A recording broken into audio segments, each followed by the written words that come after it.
करते हैं और सबसे पहले पीएनबी की बात करेंगे। हमारे 200 की रेंज में भी है, नतीजे भी आए हैं, स्क्रीन पर भी लेकर के आते हैं। और रजी सर आपसे, क्योंकि आपका पसंदीदा शेयर भी रहा लेकिन इधर कुछ खास चला नहीं सर, तो अब ये क्या कुछ उम्मीदें हैं? अभी 105-6 के आसपास ही ट्रेड करता हुआ ये शेयर दिखाई दे रहा है। कल हमने देखा कि इंट्राडे हाई के आसपास नज़दीक आता हुआ दिखाई दिया है। आपकी क्या उम्मीदें हैं सर कि क्या मतलब अगले हफ्ते नतीजों को ध्यान में रखते हुए क्या ये अपनी चाल जो है वो बेहतर करता हुआ दिखाई देगा?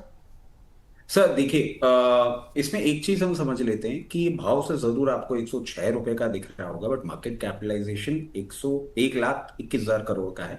इक्विटी फ्लोट बहुत ज्यादा है।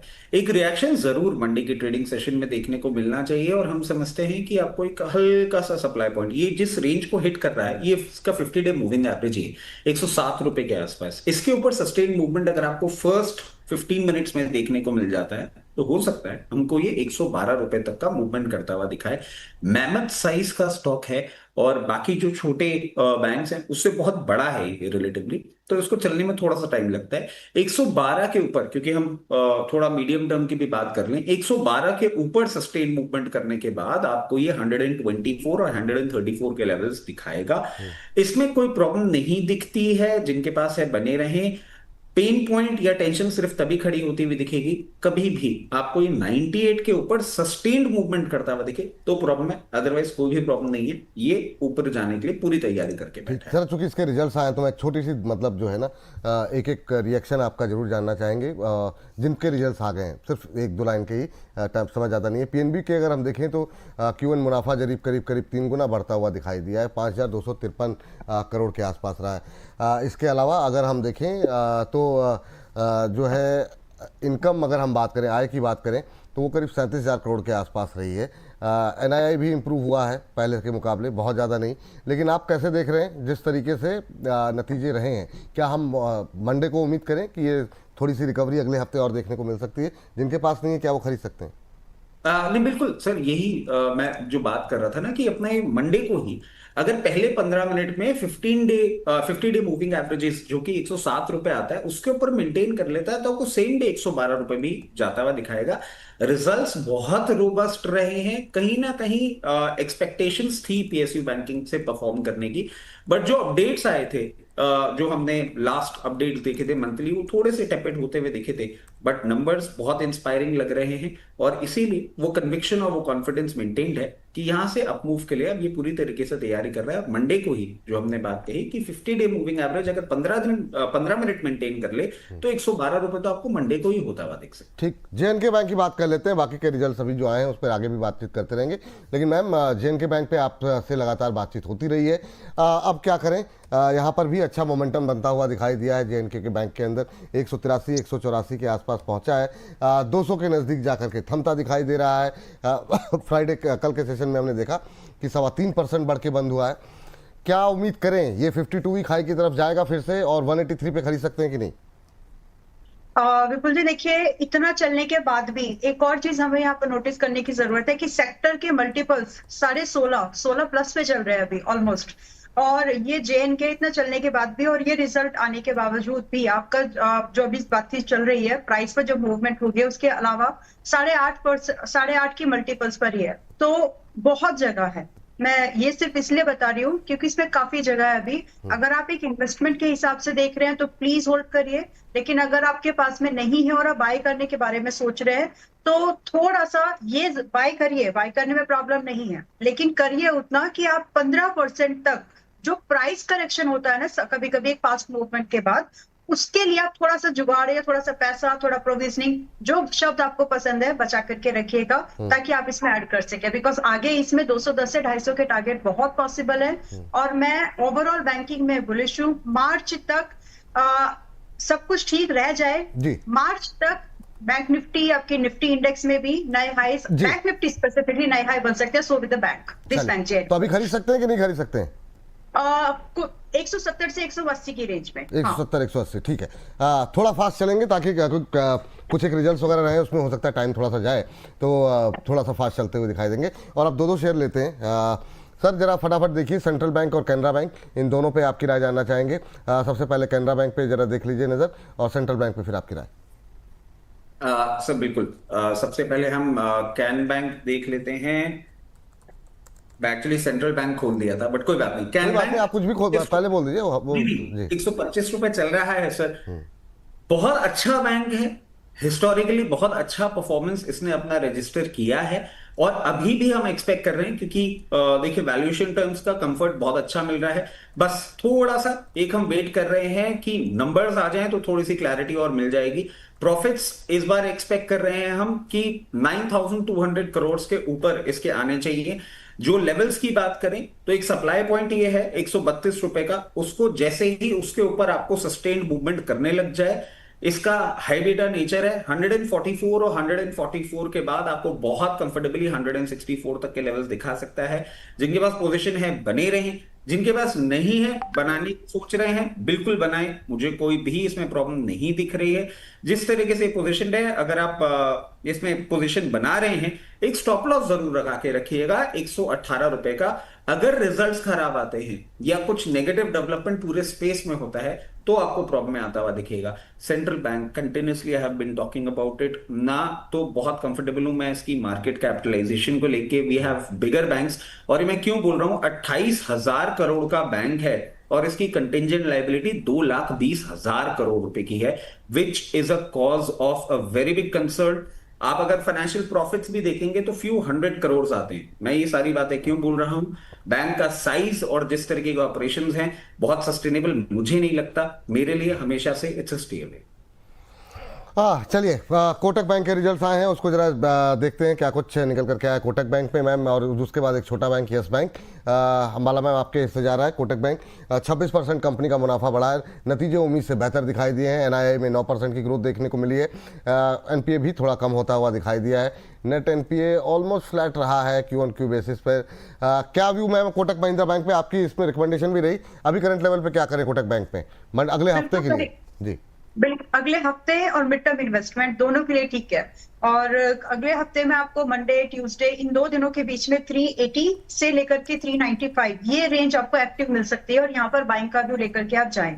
और टारगेट की एक्सपेक्टेशन अगर आप सिर्फ अगस्त तक की एक्सपेक्ट कर रहे हैं कि आपको स्विंग ट्रेड करना है, देन इट शुड बी 420 420 तक। लेकिन खरीद के रखना चाहते हो मार्च के प्रोविजनिंग के साथ में मार्च तक, तो 465 रुपए तक के टारगेट आप एक्सपेक्ट कर सकते हैं। दोनों सूरत में जो स्टॉप लॉस है विपुल जी, वो फिलहाल के लिए बहुत छोटा है, 362 362 रुपए का स्टॉप लॉस मेंटेन किया तो इनफ है, और इसमें एंट्री बनानी चाहिए। अच्छा बैंक है। और दूसरा, आपने येस बैंक का नाम लिया, right? Yes bank price wise छोटा है, साइज वाइज छोटा नहीं है। तो 70,000 करोड़ से ज्यादा की कंपनी है, बैंक आएंगे। नहीं तो इसमें हम कोशिश ये करते हैं, छोटा बैंक का मतलब प्राइस वाइज ही हम बात मैं करते तो हैं। जस्ट ऐसे ही क्या बोलते हैं उसको, टीजिंग। वाह। अभी तो 23 रुपए 60 पैसे के आसपास है। मोस्ट लाइकली अगले हफ्ते हमको 23 रुपए, आई एम नॉट श्योर, मुझे लगता नहीं है, क्योंकि जिस तरह से नंबर्स अगर इसमें पूरे बैंकिंग में अगर नंबर सब एक एवरेज भी रहते रहे तो भी शायद वो मुश्किल है कि 22 रुपए का वेट करना इट्स नॉट अ एडवाइस। अभी नहीं है। मुझे लगता है कि आपको 23 रुपए के आसपास, 23 रुपए 20 पैसे के आसपास अपनी एंट्री बना लेनी चाहिए। You got to maintain SL at 2150 फिलहाल के लिए, और टारगेट की एक्सपेक्टेशन अब यहाँ से बढ़ गई है। ओवरऑल आपके 27 से 35 रुपए के टारगेट के लिए ये व्यू है। हो सकता है 3 महीने लगे पहले टारगेट के लिए, लेकिन दूसरा टारगेट आपको आते आते साल भर शायद वेट करना पड़ सकता है। हाँ ये बात निकल करके आई है, ये बात यहाँ पर 27 35 दो टारगेट दिखा, स्क्रीन पर लाए हैं तो दिखा तो दिया कीजिए, थोड़ी देर दिख तो जाए लोगों को कम से कम। यही है वो 2 सेकंड जो बोलते हैं ना कि बहुत वो शानदार एक- ये आप मतलब जो है अद्भुत। स्टॉप लॉस 21 रुपये 50 पैसे का लगाइए, 27 रुपये और 35 रुपये। दो टारगेट दिए गए, 23 रुपये 53 पैसे का अभी मौजूदा भाव देखने को मिला है। कल थोड़ी सी दबाव यहाँ पर देखने को मिला है, लेकिन अभी के लिए मैम टाइम फ्रेम क्या रखें इसके लिए, क्या बताया आपने? 27 रुपए का वेट करें तो 3 महीने इनफ है, जल्दी आ जाना चाहिए। और उससे ज्यादा शायद आपको 9 महीने साल भर तक का समय लेना चाहिए अपने पास में। चलिए ठीक है, पहले टारगेट के लिए 3 महीने का नजरिया रखिए, होल्ड करके जाइए। अभी यस बैंक, बैंकों का समय आ रहा है, हो सकता है कि इसके भी मतलब मोमेंटम बन जाए। सर एक और नतीजे आए हैं एक्सिस बैंक के, एक्सिस बैंक को लेकर के अभी क्या करें? नतीजे यहाँ पर भी खराब नहीं दिखाई दे रहे। अच्छा, जो बिजनेस अपडेट आई थी जिस तरीके से, उसी तरीके से हम देख रहे हैं कि नंबर्स भी देखें दिखाई दे रहे हैं। हालांकि कोर इनकम में थोड़ा सा जो है हल्की सी गिरावट जो है जो एक्सपेक्टेशन थी उसमें थोड़ी सी कमी देखने को मिली है। आपकी टिप्पणी क्या रहेगी एक्सिस बैंक को लेकर के? जिस तरीके से फ्राइडे के सेशन में ये भी चलता हुआ दिखाई दिया, अभी क्या करना चाहिए एक्सिस बैंक पे? सर देखिए, इन नंबर्स के बाद बहुत ज्यादा क्या हम रोबस्ट मूवमेंट देखेंगे? थोड़ा सा मैं इस बात को लेके कन्विक्शन मिसिंग है, क्योंकि बैंक्स में जब हम नंबर्स देखते हैं प्रॉफिट्स के साथ कहीं ना कहीं स्लिपेजेस और जो प्रोविजनिंग होती है उसको भी हम कहीं ना कहीं देखते हैं, and that is the reason बहुत ज्यादा कंफर्ट नहीं है। बट मेरा इस कमेंट्री के पीछे बिल्कुल ये बात नहीं है कि यहां से खराब हो गया है, बट एक बहुत अमेजिंग परफॉर्मेंस नहीं आपको देखने को मिलेगा। जिस तरीके से पोजिशन है हो सकता है, बिकॉज और भी बहुत सारे फैक्टर्स हैं जो मंडे को काम में आ सकते हैं। एक बार आपको 1368 लेवल्स के आसपास होवर करता हुआ दिखा दे, बट फिर साइडवेज मूवमेंट रहेगा। Trend changing movement in results के बाद मैं नहीं देख पा रहा। साउथ इंडियन बैंक भी लेकर के आ जाते हैं। साउथ इंडियन बैंक पे एक जरा टिप्पणी आपकी हो जाए। कैसे देख रहे हैं सर आप? लगातार हमारी कवरेज में रहा है, परफॉर्मेंस भी अच्छी रही, अब यहाँ से क्या? सर देखिए, अब यहां से या very frankly I have been totally grossly wrong when I was not having the conviction. जिस तरीके से पोजीशन है कहीं ना कहीं टॉप आउट होता हुआ मुझे दिख रहा है अराउंड 48 से 52 लेवल्स पे। और सर बार बार जब मैं बात करता हूं बैंक्स की, तो मार्केट कैपिटलाइजेशन क्यों इंपॉर्टेंट हो जाता है? क्योंकि साइज कहीं ना कहीं से आपको पता लग जाता है। जिनके पास पोजीशन है हायर लेवल पे, अगर आप चाहें तो एक बार प्रॉफिट बुक कर सकते हैं। लोअर लेवल पे जो इसका स्टॉप लॉस निकल के आ रहा है वो निकल के आ रहा है 40 रुपए। 40 रुपए के नीचे अगर ये बंद होता है तो आपको फिर एक बार इससे एग्जिट अपॉर्चुनिटी ढूंढनी चाहिए, क्योंकि बहुत बहुत छोटा है sir. December quarter it was 18 crore their profit, बहुत छोटा है। मैं बहुत कन्विक्शन नहीं जनरेट कर पाता हूँ। चलिए ठीक है, ये बात यहाँ पे बहुत ज़्यादा कन्विक्शन नहीं आई है, लेकिन रिटर्न अच्छे दिए हैं शेयर ने, वो एक अलग विषय है। लेकिन इन सब के बीच में आपका पसंदीदा बैंकिंग शेयर, हमने 15 मिनट दे दिए बैंकिंग स्टॉक्स को, लेकिन नतीजे भी थे। चलिए सर, क्या व्यू रहेगा सर आपका? कोई पसंदीदा बैंक? पसंदीदा बैंक सर, पसंदीदा बैंक पीएनबी ही रहेगा, जिस तरीके से इसने अपनी पोजीशन करी है। And just waiting HDFC bank किस तरीके से अपने नंबर्स लेकर आता है। मुझे पता नहीं क्यों एचडीएफसी बैंक से इस बार उम्मीदें हैं कि इस तरीके के नंबर आए, ये 824 के ऊपर सस्टेन मूवमेंट करना चालू कर दे, फिर ये भी पसंदीदा बैंक आपको बनता हुआ जरूर बनता हुआ दिखेगा। चलिए ठीक। अंबाला मैम, आपका पसंदीदा बैंक कोई है? आप किस पे दाव लगाना चाहेंगी? सिर्फ एक। अरे आप बता दीजिए मैम, मतलब आपको रोक पाया कोई? जी ओके, अगर एक ही पिक करना है सो आई विल गो विद, दो है एक्चुअली विपुल जी। बोल एक दीजिए पीएनबी, अगर सारे बंच में से दो, तो PNB and one is Kotak bank. तो जब दोनों ऐसे बैंक है जहां पर आपको बाइंग की अपॉर्चुनिटी छोटे रिस्क पर मिल रही है, तो दोनों में कन्विक्शन है। और साथ में जब मैंने बोला ना सिर्फ एक, तो पुरानी एड याद आ गई, सिर्फ एक सेरेडॉन। तो एक वो याद, सिर्फ एक से तुरंत वहां पर क्लिक हो गया। ठीक है, तो पीएनबी एंड कोटक बैंक, ये दो बैंक है जहां पर कन्विक्शन ज्यादा है और यहाँ पर मूवमेंट आपको ज्यादा मिल सकती है। जे बात निकल करके आई है। चलिए, ये दो बैंक हो गए जहां पर की नजर रखनी चाहिए आपको, जहां पे आपको। पहले जरा क्यूपिड पे बताइए सर, क्या करें? क्यूपिड में क्या लग रहा है अब, क्योंकि क्वेरीज काफी ज्यादा क्यूपिड को लेकर के आ रही हैं। और मैम आप वेदांता निकाल लीजिए, मतलब तीर कमान से। अभी जरा क्यूपिड पे देखिए सर कि क्या करना चाहिए, और दूसरा सर आप एचएफसीएल ले लीजिए। दोनों पे ही आपकी राय जाना चाहिए। एचएफसीएल पिछले हफ्ते हल्का हुआ है थोड़ा, तो क्या अब कोई गुंजाइश बन रही है? और पहले क्यूपिड। सर क्यूपिड पे ये एचएफसीएल नहीं, क्यूपिड पे जब बात कर रहे हैं, स्टॉप लॉस एक ही है 196 नहीं देखना है उसके बाद, क्योंकि पेन पॉइंट बढ़ता हुआ दिखेगा। हमारे जो क्यूपिड के पालनहार हैं वही कह रहे हैं कि बहुत ज्यादा ये स्टॉक बढ़ चुका है, एक झटका लगना जरूरी है। वो झटका लगेगा जब 196 रुपए के नीचे ये बंद होता हुआ। और जब तक झटका नहीं लग रहा, लोग तो ये दबाव डाल रहे हैं कि आप लोग कह नहीं रहे खरीदने के लिए, और शेयर चलता चला जा रहा है, तो वो उनके लिए क्या कहेंगे आप? सर उनके लिए एक ही चीज कहेंगे, देखिए if you can afford that much going down 196 तक आप देख सकते हो तो आप खरीद। हम नहीं सब, मतलब एटलीस्ट मैं तो शुरू से ही वो वैल्यूएशन वाला जो अपना डमरू है वो बजाता रहता हूँ ना सर। तो मेरे को तो वैल्यूएशन पॉइंट ऑफ व्यू से मैंने सर पकड़ा हुआ है इस शेयर के लिए। और मैं, क्योंकि क्या होता है कि पढ़ता भी खूब रहता हूं, तो जो आर्टिकल्स भी मुझे पढ़ने को मिल रहे हैं और जो स्टॉक पे रिएक्शन दिख रहा है, तो मुझे लग रहा है कि मेरे जैसे जितने भी एनालिस्ट हैं सबका मुंह बंद करके रखा हुआ है क्यूपिड ने भी। जिस तरीके से ये पोजिशनड है, हो सकता है आने वाले दिनों में आपको अब ये नया हाई भी रजिस्टर करता हुआ दिखा दे, 238 रुपए का, और 238 के ऊपर सस्टेन करेगा तो 256 रुपए का। क्या खरीदारी करनी चाहिए? 38-56 के दो टारगेट हैं, एक महीना भी नहीं लगना चाहिए इसको। मगर 196 का स्टॉप लॉस है। फंडामेंटली कंपनी में कुछ भी नहीं है, let me be very vocal about it. मुझे नहीं समझ में आती ही कंपनी, मैं इतना प्रीमियम नहीं पे कर सकता। बट अगर आपको सिर्फ टेक्निकल्स पे रन करना है तो करिए, मगर गांठ बांध के 196 रुपए के स्टॉप लॉस के बाद इसको देखना नहीं है कि फिर आप आके देखें और बोले रचित खंडेलवाल ने इस लेवल पे दिलवाया था और ये हो गया। नहीं, 196 के लिए नहीं देखना है। अब बात कर लेते हैं HFCL की। पर सर ये मत कहिए कि मतलब कंपनी में कुछ नहीं, फंडामेंटल कुछ नहीं, मतलब आपको महंगी लग सकती है पर कुछ है ही नहीं, मतलब इतना तो मतलब इतना अन्याय तो मत कीजिए क्यूपिड के साथ। नहीं नहीं, अन्याय नहीं कर रहा सर, अन्याय की बात नहीं कर रहा मैं। क्यूपिड के लिए क्यों बोलता हूं सर? देखिए, आप एक सिंपल लॉजिक अगर मैं आपके सामने समक्ष रख सकूं सर, बहुत संक्षेप में जी सर। जो ये प्रोडक्ट बना रहा है ना, जी। उस प्रोडक्ट को आप अगर स्टडी करेंगे, पहले तो ग्लोबल एक्सेप्टेंस बहुत ज्यादा नहीं है उस प्रोडक्ट की। उसका जो काउंटर वर्जन है, जो आपको पीएनजी हेल्थ केयर, और वो भी धीरे धीरे कंट्री के अंदर पेनिट्रेट कर रहा है।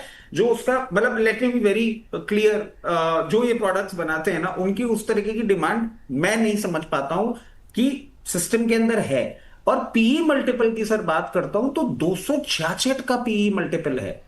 Stock price to book value 64 गुना ट्रेड कर रहा है सर। बुक वैल्यू 3 रुपए की है इस शेयर की। मैं ये नहीं कह रहा प्रोडक्ट नहीं बना रहे, बिक भी रहा होगा। बट मेरे को जो एक चीज समझ में नहीं आती, वो ये समझ में नहीं आती कि इसके लिए हम इतना पैसे क्यों दे। तो वो चीज के लिए मैं बोल रहा हूं कि आप लोग थोड़ा सा संभल के रहें, क्योंकि कल को नीचे जाए तो फिर ये ना हो कि रचित खंडेलवाल ने दिलवाया था। मेरे को वैल्यूएशन क्यूपिड के अच्छे नहीं लगते। ठीक सर, नेक्स्ट काउंटर सर। अब HFCL की हम बात कर लेते हैं। HFCL जिस तरीके से पोजीशनड है, आपको मैं समझता हूं कि थोड़ा सा एक साइडवेज मोमेंटम ये करता हुआ दिखाएगा। यहां से कोई टर्न अराउंड या हाई बीटा मोमेंटम मैं नहीं एक्सपेक्ट कर रहा हूं, जब तक आपको ये कंफर्टेबली ब्रीच ना करता हुआ दिखे 228 रुपए का लेवल। 228 रुपए के लेवल को ब्रीच करेगा, उसके बाद आपको ये 268 रुपए तक का मूवमेंट करता हुआ दिखाएगा। अगर आप टाइम स्पेंड कर सकते हैं तो जिस तरीके से ये मूवमेंट कर रहा है, कभी भी आपको 204 208 वाली रेंज में, या फैक्टर टू मैटर यहां पे भी आप थोड़ा निबल करते हुए खरीद सकते हैं। ब्रेकआउट देने दीजिए, फिर आगे का मोमेंटम आपको ये जरूर दिखाएगा। चलिए, इस बीच संगीता जी कह रही हैं नमस्ते सर, आप सबको देखकर बहुत अच्छा लगता है। रचित सर को, अंबाला मैम को देखकर बहुत पॉजिटिविटी आती है। मार्केट चाहे जैसी भी रहे, ये बात है। मतलब कि आप लोगों को देख करके ही पॉजिटिव एनर्जी आती है। जो कुछ नकारात्मक ऊर्जा उनके अंदर आ रही है वो सब हमको देख करके आ रही है। हाँ, चलिए। सर ऐसा नहीं है, मैं देख रहा हूँ आप कमेंट पढ़ नहीं रहे, बार बार एक कमेंट आ रहा है, आज विपुल सर बहुत प्यारे लग रहे हैं, और मैंने उसके बाद ध्यान नहीं दिया सर। दिल की बने में आए हैं। अच्छा, वो मैंने ध्यान नहीं दिया सर। तो धन्यवाद जिसने भी लिखा हो, बहुत बहुत धन्यवाद। मैं अभी देखता हूँ, ढूंढता हूँ, लेकिन अभी सवाल पूछ लेते हैं। मैम अभी मैंने बोला था आपसे उसके लिए, लेकिन अभी अगली बार जब आपके पास आएंगे तब डिस्कस कर लेंगे। पहले मिसेस बैक्टर फूड्स और फिलाटेक्स, ये इस पर थोड़ी सी बात कर लें, जब मेटल पे एक साथ बात कर लेंगे। पहले इन दो पे बात कर लेते हैं, मिसेस बैक्टर फूड और फिलाटेक्स। मिसेस पे मैंने ज़्यादा जोर दिया है इस बार, तो इसलिए आप मेरी गलती क्षमा करें जी। ऑलराइट, तो फाइन, 188 के पास पिछले सेशन में क्लोज हुआ है, एंड आई थिंक ये प्राइस आपको मिल जाएगा। फ्लैट नोट पर ही ओपनिंग हो सकती है, या फिर ज्यादा महंगा नहीं होगा, 2-3 ऊपर नहीं। मैं कई बार ऐसे जो बोलती हूँ कि 2-3 पॉइंट ऊपर नीचे चल जाएगा, तो वो इसलिए क्योंकि वो अपॉर्चुनिटी मिस नहीं होनी चाहिए। कई बार नंबर एकदम स्पेसिफिकली बोलते हैं, किसी के पास आए तो खरीदना, ऐसा। तो यहाँ पर आप थोड़ा बहुत ऊपर नीचे ले सकते हैं। रेंज 180-190 की समझ में आती है, यहाँ पर इस रेंज में खरीदारी करके चले। टारगेट की एक्सपेक्टेशन स्टार्ट होनी चाहिए आपके 230 से 230 से, एंड दूसरा टारगेट फिर आपको 270 आराम से आप एक्सपेक्ट होल्ड करिएगा, बनने दीजिए। 270 तक का स्ट्रेच ही कर सकता है। एंड रही बात स्टॉप लॉस, तो ज्यादा बड़ा स्टॉप लॉस नहीं है, रिस्क रिवॉर्ड काफी फेवरेबल बनेगा। अगर आप इसमें 165 रुपए का भी क्लोजिंग पे स्टॉप लॉस मेंटेन करें, still it's a very good risk reward. तो इसमें बाय बनता है। फिलाटेक्स भी वैसे ही काउंटर है विपुल जी, खुशी हो रही है। मतलब 52 रुपए पे रेकमेंड किया था, आज जब बात कर रहे हैं 70 रुपए का टारगेट दिया गया था, एक्चुअली 70-75 का था, आ चुका है। अच्छा मूवमेंट हुआ, और ये छोटे शेयर ऊंची छलांग में डिस्कस हुआ था। तो जी। गुड, अभी अच्छा क्या रहा। करें? अभी आगे का, अभी आगे भी खरीद सकते हैं, मतलब अभी इसमें वो मूवमेंट खत्म नहीं हुआ है। आप इसमें अगर 70 रुपए से 68 के रुपए प्राइस पर 70-68 इस रेंज पर मिलना चाहिए। स्टॉप लॉस लगा लीजिए 63 क्लोजिंग बेस्ड। टारगेट की एक्सपेक्टेशन अब यहां से 84 एंड सीधा फिर 95 का रख सकते हैं। तो जो दो बचे हुए टारगेट्स हैं उनके लिए बिल्कुल इसमें एक बार अटेम्प्ट और बनता है। ये बात यहाँ पर है। चलिए आगे बढ़ते हैं और